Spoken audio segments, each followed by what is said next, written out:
लोले के नीचे तुमको बोल बाटे। हेलो दोस्तों, तो एक बार फिर से हम आ गइल बानी घर देश प्रेमी के हाई वाला वीडियो देख के घर लेवे खातिर। तो चलिए स्टार्ट कइल जाए आज के बच्चों दी। अच्छा हाँ, तो एक गाना सुन लेनी न रहुआ लोग, बीचबे में पड़ी गाल दुनू चक्कर गाल बोल चक। आज हम पूरा से रेलम जा देखत रहा पूरा वीडियो। तेकरा बहनिया के लोल के नीचे दूगो सिग्नल बा, लोले के नीचे बोल बाटे सिग्नल। ओकरा के छू के आशीर्वाद रहुआ लोग लेते रही।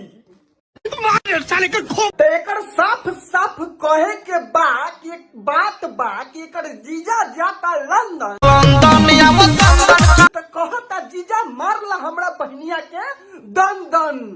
कोई रंडी का रे रे रे रे रे रे बहन चोद रे रे का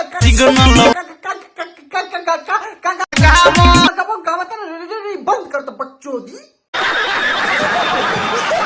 हाँ हाँ हाँ हाँ बेटा, चाट जो जीभ लगा के चाट जो, आइसक्रीम लगा के खा जो भोसड़ी के, जिंदगी में साला नसीब न होए वाला हो।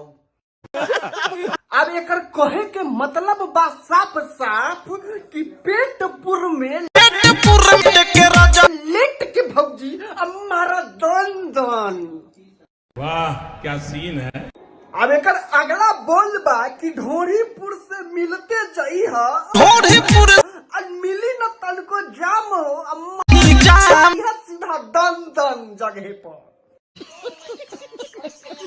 घर देश प्रेमी के घर लेला के बाद अब हम जात रही